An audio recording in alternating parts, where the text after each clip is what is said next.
Bonjour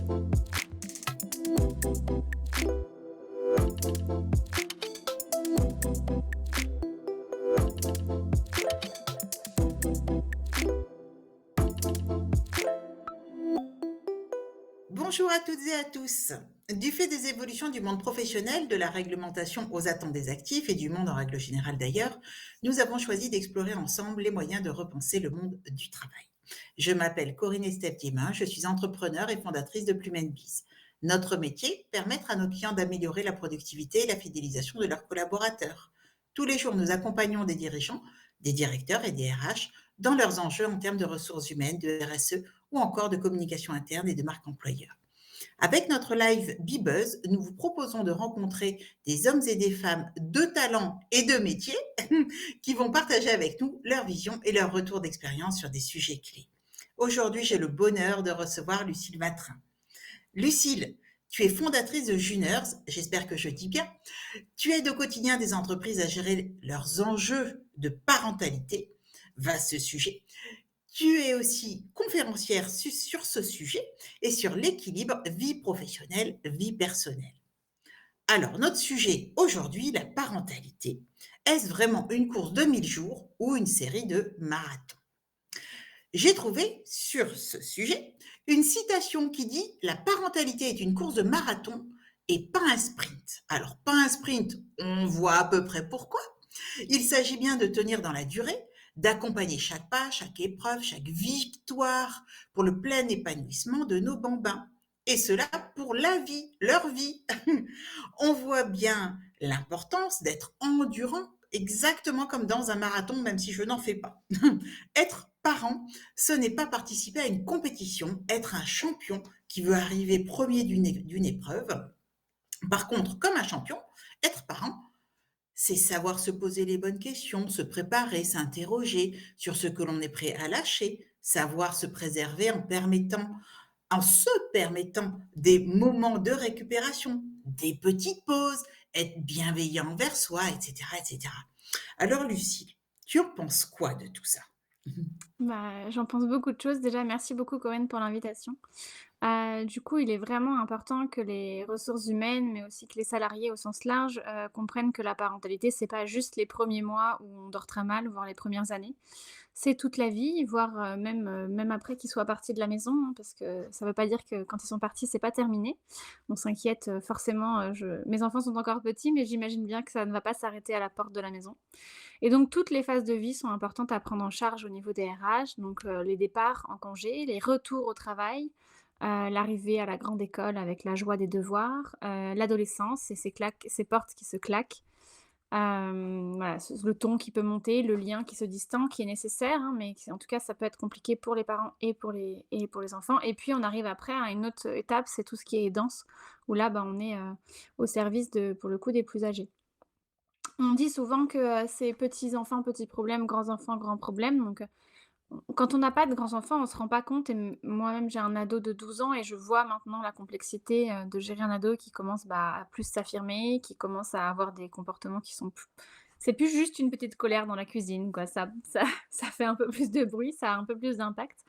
Donc c'est vraiment la réalité et du coup, même si on est vraiment très fatigué quand on est parent de jeunes enfants, les RH doivent prendre en compte toutes les étapes de vie. Il y a une étude qui est sortie, en juin 2023 qui montre bien que ce qui pose problème aux parents, c'est, la routine. La routine pour le quotidien, en fait, c'est le quotidien et c'est pas que, à la reprise. Il y a plus de 54 qui trouvent ça dur en tant que parent, mais en fait, ce taux, il est exactement au même niveau pour les 6 ans. Donc en fait, l'entrée au CP est aussi une très grosse étape pour les parents, bah, parce qu'on a la lecture, on a les devoirs et bah, en fait, c'est aussi un nouveau rythme à prendre et ce chiffre, il est aussi important quand on rentre au collège, donc autour de 10-11 ans et il remonte encore vers 14 ans. En fait, on a plus d'un parent sur 2 voilà, qui trouve ça compliqué. Donc en fait, c'est pour ça que quand on accompagne les RH avec Juners, tu l'as quasiment bien prononcé, heu, quand on accompagne, les parents avec les RH avec Juners, on étudie, la population de l'entreprise et on regarde quel âge ont leurs enfants. Parce qu'en fait, ça sert à rien de parler de sommeil si tous vos collaborateurs ont des enfants qui sont ados. En tout cas, pas de sommeil chez les petits. Merci beaucoup Lucille pour toutes ces informations. Alors nous parlons de marathon parce que entre la course pour déposer les enfants le matin, j'imagine que tu connais bien ça. Moi c'est fini, je suis sortie de tout ça. Gérer le soir, c'est pas évident. La logistique de la maison, passer du bon temps avec justement ses enfants, sa famille, voire éventuellement ses amis. Gérer la pression du travail, parce que malgré tout, le travail, ça reste quelque chose, enfin, c'est pas un loisir. Se projeter dans sa vie professionnelle et puis dans la vie professionnelle de ses rêves, encore mieux. On fait quoi pour arriver au bout sans perdre les pédales? Bah, c'est pas simple. Je suis maman de 3 enfants, donc je le vis au quotidien. Déjà, on se détache des autres, des injonctions, que ce soit de la société, de la belle-mère, de l'ami, de la nounou. On fait, en fait, comme nous, il nous semble bon. Si on a envie de s'arrêter, 3 ans pour notre enfant, bah, on s'arrête. Si on a envie de reprendre le boulot et de le mettre à la crèche, eh ben, on reprend le boulot et on le met à la crèche. Il faut vraiment se sentir à l'aise et essayer de alors on n'a pas toujours toutes les possibilités, mais en tout cas, essayer de comprendre ce qui nous habite. Vraiment, il faut, pas faire comme la société nous dit de faire, en fait. C'est pas forcément une bonne solution, si c'est contre nature de laisser son enfant à la crèche.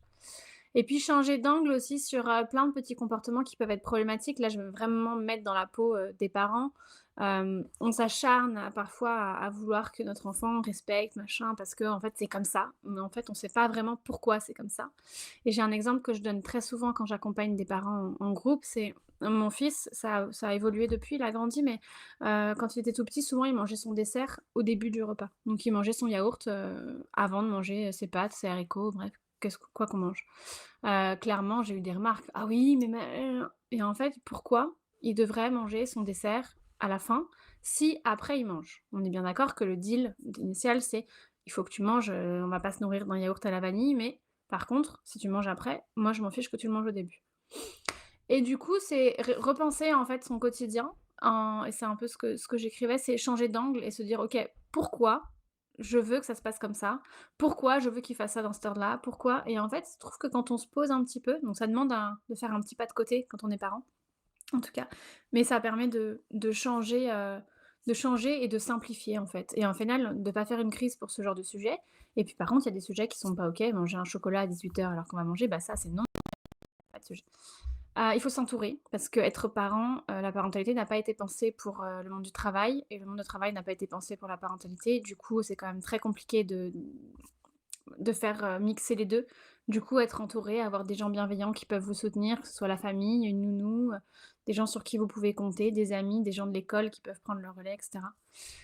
Et puis faire du vide. Faire du vide parce qu'il y a des gens qui vaut mieux qu'ils restent à la porte de chez vous plutôt que vous donner des injonctions, des conseils, pourris, tout ça, franchement, je trouve que la parentalité, pour en parler souvent avec des copines, ça fait le vide dans les amitiés, mais au final, bah, on est un peu plus, on est un peu mieux après. Et après, comment on fait pour arriver au bout? Bah, si on est en couple, prendre soin de son couple, surtout si on y tient. Vous êtes moi je dis souvent, en tout cas pour les personnes qui sont en couple et qui souhaitent, le rester, vous êtes les fondations de la maison et du coup, bah, en fait, il faut prendre soin des fondations parce que sinon les murs vont s'écrouler. Donc prenons soin de nous. Alors, idem, chacun son niveau, chacun son curseur. Je sais que pour mon premier enfant, on a mis 2 ans avant de repartir une nuit, en dehors de la maison et c'était OK pour nous, en fait, c'était notre curseur. Pour ma deuxième, on a eu l'envie avant, donc c'est venu avant. Mais en fait, chacun, pareil, on fait pas en fonction des autres, on fait en fonction de nous, on en parle et on je trouve que c'est mieux comme ça, d'être, aligné avec son conjoint et avec soi. Et par rapport à si je me mets dans la partie, entreprise, j'ai fait une conférence, récemment en disant: «Sortir par la grande porte, quand vous partez à 17h30 parce que vous devez aller récupérer votre enfant, mais que vous avez fait votre boulot, que vos objectifs sont atteints, en tout cas que vous avez tout fait pour, bah, en fait, vous partez à 17h30, point et c'est pas: «Je prends mon aprèm», c'est vous sortez par la grande porte et oui, je vais chercher mon fils ou ma fille parce qu'en fait, j'ai besoin aussi de ça. C'est ça qui me permet demain d'arriver et d'être bien et le dernier point qu'on a beaucoup évoqué lors de cet événement, c'était en fait, si je demande rien, je n'ai rien.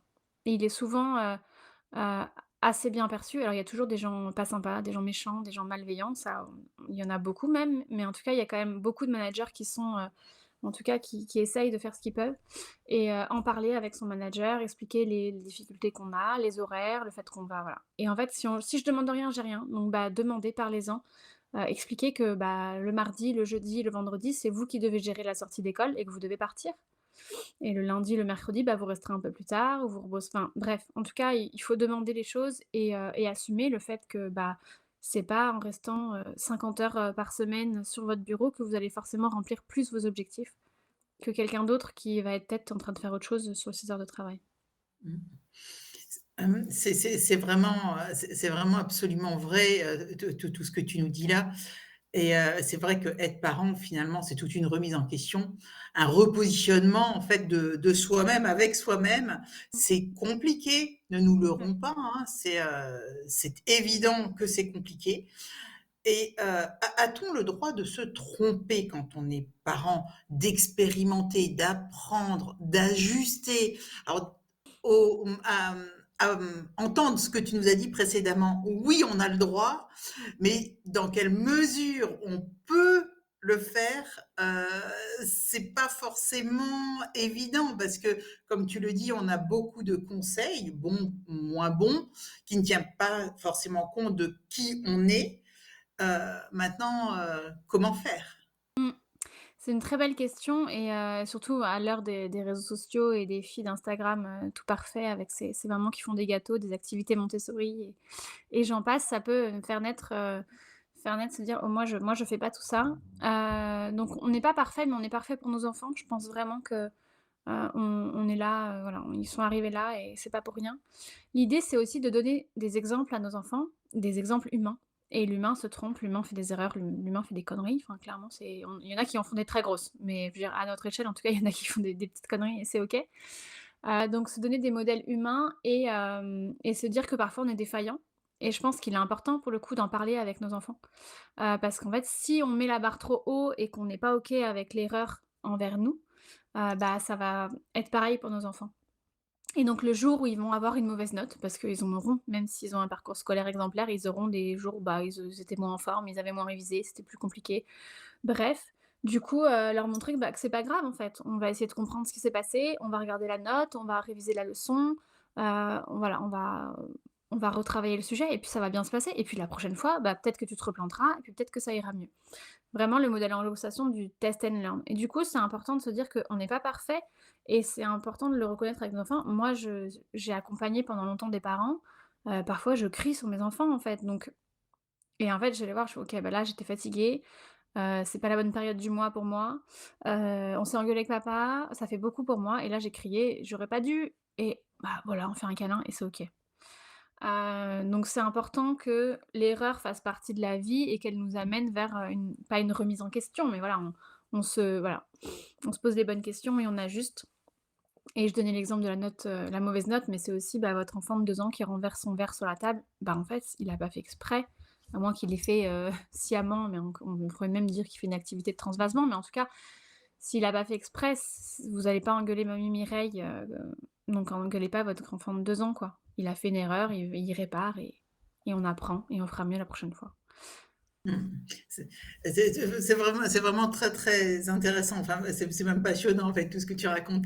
Il y a un deuxième volet, en fait, sur justement l'apprentissage, c'est le problème de culpabilité. Je Ouais. pense que tout parent éprouve à un moment donné ce sentiment extrêmement polluant qui est la culpabilité et quand on travaille et qu'en plus de ça, on aime son travail, ben, la culpabilité pointe souvent son nez, vient souvent en fait nous polluer finalement. Qu'est-ce que tu en penses? Ouais, alors moi je dis souvent que c'est un synonyme de maman. Alors parce que enfin, j'ai pas l'impression que mon mari en tout cas, même c'est un papa, vraiment impliqué, soit concerné par ce sujet-là. Mais pour le coup, moi, je suis vraiment habitée, même si je travaille, hein. Donc je suis pas forcément un très bon exemple. Là, par exemple, je j'organise, une maison des parents, bah, pour Mustela du coup, à Rennes en janvier et donc normalement, j'ai mon mercredi avec mes enfants. En tout cas, au moins 3 sur 4 par mois. Et du coup, là, avec le rythme, c'était pas possible, donc ils vont faire 4 mois de mercredi avec la nounou. Clairement, autant j'aime beaucoup mon métier, je suis passionnée tout ça, mais et je sens que ça tiraille niveau culpabilité, je sens qu'il y a un truc dans mon ventre. Après, c'est comme ça, je m'éclate, c'était génial, je pouvais pas dire non, et donc en fait, je leur explique ça. Je leur dis: «En fait, bah, là, on va avoir quelques mois un peu plus compliqués, mais bah, après, on va partir en vacances. Après, en avril, je vais aussi pouvoir m'arrêter avec vous». Donc je pense que la clé, c'est vraiment, de s'organiser et vivre en flux tendu, habité par, la culpabilité de se dire: «Je voudrais passer du temps avec eux» et bah, en fait, c'est pas possible. Mais je pense qu'on peut ajuster en s'organisant bien, passer des moments, avec eux et essayer de faire, même s'il y en a pas beaucoup, en tout cas que ce soit qualitatif. Donc pas avec son téléphone dans la main, par exemple et pas en ayant la réunion de tout à l'heure, dans la tête. Mais ça, c'est aussi, aux salariés, voilà, de s'organiser et puis de demander à ses managers quand il y a des besoins d'ajustement. Et puis s'écouter, parce qu'on comparer, c'est vraiment, l'idée du curseur que j'ai déjà évoqué précédemment, mais en fait, chacun a son curseur. J'ai des amies qui font garder leurs enfants, 5 jours sur 7 et en fait, elles sont très bien comme ça et elles se verraient pas passer le mercredi avec leurs enfants et en fait, c'est OK. Et moi, par contre, je pense que j'ai besoin d'avoir un juste milieu entre 4 mercredis versus 0. Et en fait, c'est OK aussi. Donc je pense qu'il faut, voilà, placer son curseur et essayer de s'organiser pour, répondre. Ça peut être, bah, je fais mon télétravail le mercredi, même s'ils sont gardés, mais voilà, ce midi, moi, j'ai quand même pu manger avec eux. J'ai quand même pu coucher ma fille et du coup, bah, ça a un peu, apporté un petit peu de bonheur, même si j'aime beaucoup mon taf. Alors dans l'entreprise, hein, comment l'entreprise qui se doit d'être performante, qui doit, mettre en œuvre une productivité, qui doit être rentable, comment cette entreprise peut accompagner ses employés parents et préserver les qualités des traitements, entre les parents et ceux qui ne le sont pas ou pas encore? Mmh. Comment Ouais, faire? c'est un très sujet très intéressant. Bah, du coup, je citais Claudia Goldin, je sais pas si je le prononce bien, qui a mis en évidence dans son dernier, ses dernières recherches que la parentalité, ça vient vraiment ancrer les inégalités femmes-hommes. On voit vraiment, je sais pas si vous avez vu cette courbe, mais voilà, la courbe de salaire d'un salarié, enfin, ça sera peut-être pas dans le bon sens, mais vous voyez ce que je veux dire. La courbe de salaire qui monte, voilà, un salarié normal, sans enfant, quel que soit son sexe et en fait, bah, pour le coup, les femmes, une fois qu'elles ont un enfant, hop, ça descend, enfin ça stagne en tout cas et après ça ne va pas rattraper la courbe, de l'homme. Globalement, c'est ça qu'elle mettait en évidence, même si, on peut avoir d'autres modèles familiaux et du coup, en fait, c'est vraiment un sujet que les entreprises doivent prendre en compte dans, bah, tout ce que tu évoquais, les politiques, RH, les politiques RSE, parce que c'est un fossé, un des cœurs des inégalités femmes-hommes et il y a une étude, récente qu'a fait, Nestlé et d'autres entreprises en Suisse qui a montré que agir sur le sujet de parentalité, c'est, rentable dans le sens où, il y a quand même 108 de ROI, donc du coup investir 100, je gagne 108. Donc vraiment, c'est un sujet qui va impacter la société, qui va impacter, la productivité des salariés, qui va impacter la rétention des talents. Parce qu'en fait, les gens, si maintenant, la société a évolué, le covid, et plein de choses ont fait les nouvelles générations, ça a bien prouvé que, on devait prendre en charge la vie au sens large et qu'on n'avait plus vraiment ce côté pro et ce côté perso. Tout était un petit peu mêlé. On travaille de chez nous, on travaille à n'importe quelle heure, on travaille de n'importe où. Du coup, les entreprises doivent, répondre aux enjeux de ces générations et ces générations, dont je fais partie maintenant, quand on a une offre de poste, les crèches, les accompagnements pour les parents et cetera, c'est vraiment quasiment au même niveau que le salaire et à salaire quasiment équivalent, voire moins, on choisit la boîte où il y a plus d'avantages pour les enfants. J'ai eu le cas autour de moi, un copain qui est dans la finance, il devait choisir entre 2 postes, il a pas pris le salaire le plus élevé. Il y avait pas un très grands écarts, mais parce que l'autre, il y avait une place en crèche, donc du coup, ça lui enlevait, une épine du pied, enfin, pour ceux qui ont vécu ça, c'est quand même, l'enfer. Une productivité accrue, bah, si les parents sont bien et s'ils savent qu'en cas de pépin, ils peuvent sauter dans leur voiture et aller chercher leur gosse sans avoir à pas savoir comment se mettre, bah, en fait, ils vont bosser comme il faut. Ça attire des talents, comme on disait et puis, vraiment au niveau marque employeur, toi qui travailles sur ces sujets-là, c'est vraiment, mettre en avant l'entreprise et lui montrer qu'elle est, bah, sur des enjeux de société. Donc je pense qu'il y a aucune raison de pas mettre en œuvre, surtout que quand on rentre dans une entreprise qui ne fait aujourd'hui rien pour la parentalité, on va dire à part les 3 jours d'enfants malades, il y a plein de choses qui peuvent être mises en œuvre sans forcément que ça coûte des millions. Donc en fait, c'est aussi ça, c'est y aller pas à pas, regarder les besoins des collaborateurs et puis faire des petites choses. Ça peut être des choses qui coûtent pas beaucoup d'argent et qui ont un impact vraiment important, pour le salarié sur son quotidien. Mmh.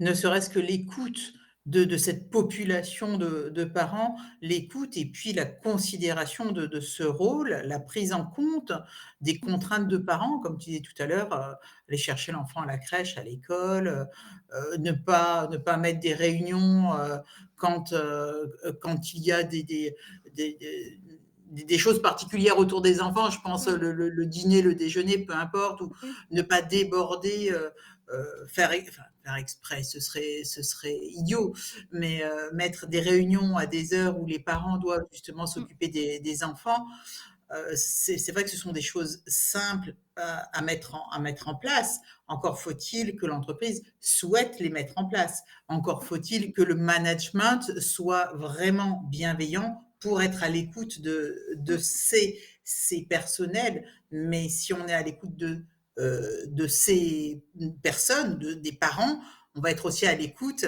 de l'ensemble des autres personnes qui constituent les équipes. Donc c'est vraiment toute une culture d'entreprise vraiment bienveillante à mettre en place. Et pour conclure, en fait, quel conseil donnerais-tu pour que les parents ou futurs parents qui nous écoutent s'épanouissent réellement, concrètement dans leur futur rôle de parents et aussi d'actifs? oui, donc pour conclure, je pense qu'il est vraiment, important d'être, on l'a déjà dit, mais c'est important de le répéter, d'être aligné avec ses choix. Donc en fait, quels que soient les choix que vous faites, que vraiment vous soyez ancré en fait, dans ces choix-là de, bah, en fait, je bosse et c'est OK pour moi de travailler et je bosse 5 jours sur 7 et quand je suis, par contre, quand j'arrête le boulot, bah, je suis vraiment à fond avec eux, que ce soit en fin de journée ou le soir. Et puis, par contre, heu, moi, bah, j'ai décidé de pas travailler le mercredi ou moi, j'ai décidé de pas travailler, tel jour. En fait, je pense que quels que soient les choix que vous faites, si tant est que vous ayez des choix à faire, voilà, savoir pourquoi vous les faites et être aligné avec ça. Et puis une des clés et on le voit beaucoup dans la théorie de l'attachement, une des formations que j'ai faites qui m'a le plus marquée, c'est, se dire qu'on a besoin de prendre soin de soi et d'aller bien pour bien prendre soin de nos enfants. Alors ça veut pas dire que quand je vais mal, mes enfants vont mal, bien que, mais en tout cas, si je vais pas bien et si je me laisse de côté, il y a 2 impacts. C'est un, je ne peux pas être à mon plein potentiel de parent, et donc bah, je vais pas forcément faire comme il faut. Et 2, je donne pas forcément le bon exemple parce qu'en fait, je suis importante et en fait, quand il reste que 3 chocolats, oui, ma tête me dit: «Bon, bah, tu donnes aux enfants et toi, tu en manges pas». Mais on pourrait aussi se dire plus globalement, bah, en fait, pourquoi? Pourquoi maman serait moins importante que nous? Maman, elle est importante et si maman n'est pas là, bah, on va pas bien, en fait. Donc je donne l'exemple des chocolats, c'est un peu bête, mais globalement, en fait, je suis importante et j'ai un rôle dans la famille, qui est, voilà, je tiens les murs, hein, avec mon mari. Du coup, je suis importante et j'ai envie aussi de leur montrer. Vous me voyez là, j'ai des cheveux bouclés. Je passe du temps, par exemple, à boucler mes cheveux. C'est mon petit moment à moi et ils savent que j'ai besoin de ce petit moment. C'est pas tous les 2 jours, heureusement, mais globalement, j'ai besoin de ça. J'aime lire et en fait, c'est important qu'ils nous voient aussi, être heureux et avoir une vie en dehors d'eux parce que comment vous dire qu'un jour ils vont partir et je vois ma mère sur son canapé quand j'ai commencé à dire: «Bon, bah, moi je m'en vais, moi je m'en vais, moi je m'en vais». En fait, je me dis: «Ça doit être très dur». Je j'ai pas hâte de le vivre. Mais à un moment donné, ils vont partir et du coup, on existe et je pense que c'est important de leur montrer que c'est important de prendre soin de soi et que c'est aussi un peu une culture de, en fait, vous êtes important, donc prenez soin de vous aussi les enfants, quoi. Donc c'est un peu le la théorie de être plutôt que de dire, donc appliquez à vous-même, ce que vous aimeriez que vos enfants appliquent à eux-mêmes plus tard. Oui, puis de toute façon, je pense que les enfants sont heureux de te voir heureuse et te boucler tes cheveux C'est et ça, ça représente leur maman, en fait. c'est Voilà, ça. donc je pense que le bonheur que tu éprouves à prendre soin de toi, bah, ils le ressentent aussi et donc bah, quelque part, tu es mieux dans ta vie Mmh, globalement et donc eux aussi en conséquence. c'est En ça. tout cas, merci beaucoup Lucille. Merci Merci pour Corinne. notre échange qui est très, très riche. Notre live se termine. Un grand merci à tous nos auditeurs. Merci de nous avoir suivis. Ne manquez pas notre prochain rendez-vous. Et si vous n'avez pas pu assister à nos derniers live Bebuzz, n'hésitez pas à aller voir les replays sur notre chaîne YouTube ou à les revoir directement sur LinkedIn. Les live Bebuzz, c'est tous les mardis à 10h30. En attendant notre prochain rendez-vous, prenez soin de vous, aimez la vie et puis surtout, aimez vos enfants. À très vite. Au revoir.